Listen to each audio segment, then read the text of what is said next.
Hey everyone, welcome to Chicago Grit. This is the second to last day. It's the Lake Bluff Criterium. This is the day that is the ACC race. I was just doing the Cat 2 race. It's still a pretty solid field, I think 50 guys. This is a super technical course. It's an L shape. We're mostly going left with one right turn. That was just the first corner. Where it's the start finish is on like this downtown Main Street area, and then the rest of the course is through this neighborhood. So some of the sections are not so wide, like you can see here. It's just kind of like a one lane road going through this neighborhood. This was a usual slowdown and pinch spot on the first right here. And then usually once we got through that, it was like single or two wide, and everybody could get through the rest of the corners with ease after that. All these corners were really not bad. I mean, you had to keep your speed in check for them, especially the last corner was a little bit tricky. There was definitely guys crashing. There was probably like 4 or 5 times where we came around corners and there would just be like one guy by himself on the outside of a corner who would crash but managed to not take anyone with him, which was like a little nervy the first few times. But as long as you were setting up to the inside on corners, you could kind of avoid the crashes because the crashes go to the outside. That was the last corner.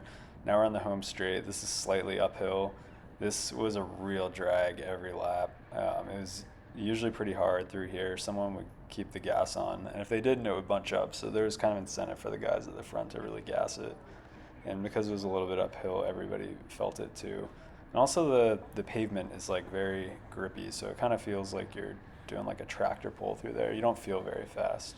So I started at the very, very back, so I got to deal with, start from the back stuff like this. This is one of those crashes I was talking about. It's kind of hard to tell. There's a guy in yellow who just like crashed onto the street on the outside, and I thought about taking a free lap for a second here, but I didn't want to go back and give up the spots I had already gotten, so I decided I was just going to put my head down and make an effort here to close this gap. And I think that was the right decision. It wasn't that big of a gap. Was able to mostly do it on the straight, and then whatever part you couldn't finish on the straight, you could usually get back into corner one. Some other fun stuff we got to deal with in the back were sometimes you'd come out of that last corner and guys just did not have the legs. And you would see, oh, look, surprise, gap's opening. I think I'm going to be done for the day. You guys have fun getting that one. And that was probably the most common thing having to deal with in like the bottom half of the pack. I don't know exactly how many guys finished, but maybe 30. It was a fairly selective course, especially if you weren't confident in your cornering skills. You were going to get chewed up and spit out the back pretty quickly here. But able to get back in. I mean, I probably could have been spending a similar amount of energy up at the front and like be trying to get off the front, but instead I was at the back, dangling and trying to move up. So this was one of my favorite spots to move up after the first corner, and through this little like chicane. A lot of times it would go kind of slow into this corner, and I don't have the power on the screen, but I'm coasting here. Everyone's coasting, you can see. And I just got past like 6 guys there just going on the right side. That was probably my favorite spot to get places back. Sometimes you could get a spot or two in the corners, but like you're going after one spot. And then the home stretch, if you wanted to spend watts, you could move up there. This is another big gap that opened. I think I realized at some point, like if it felt kind of easy out of the corner, it was probably because somebody was letting a gap go. So yeah, you'll see the gap going here. I think somebody else comes around and takes care of this one, which was nice. Yeah, so there's like a little gap in the guy in front of me, and then there's that bigger gap that was opening that I wasn't paying attention to. This is like probably 20 or 30 minutes into the race. Like, guys, it took a little while to thin the field down to the final size, but eventually I did make it to the front from starting at the very back.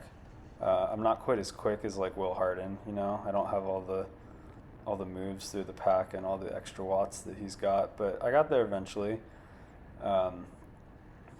It's also a little smaller pack than the pro races, so it's a lot easier.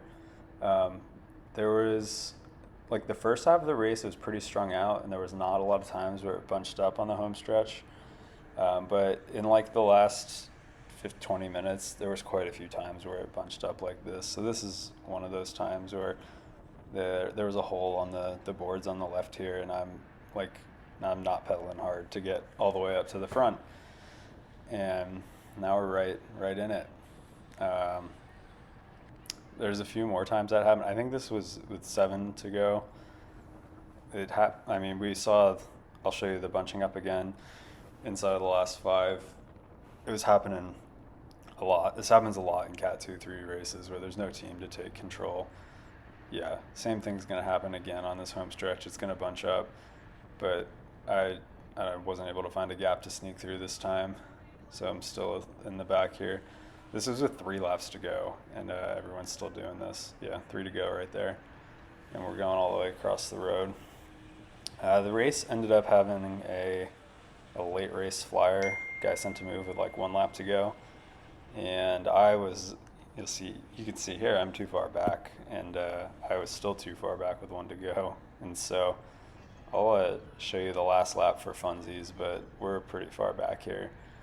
There's guys going backwards. Yeah, look at all those guys in front of me.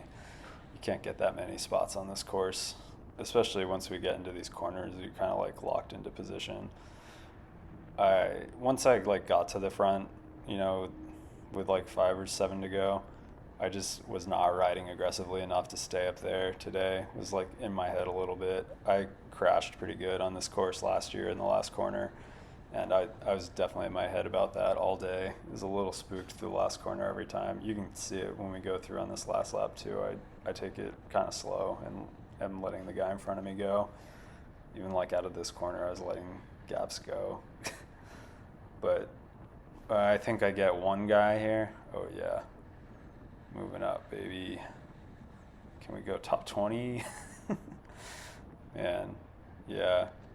It's funny watching this back and like seeing how badly this day went, and then ended up snagging a 4th the following day. So it was not my day on this day, but we got it together. Yeah, this is the last corner. Look at I'm just letting it go. I had a pretty good sprint at the last corner. Like I closed that gap back down, but yeah, it doesn't matter. I think I was just giving it a real sprint out of like frustration. But thanks for watching my back of the pack antics from Chicago Grit at Lake Bluff.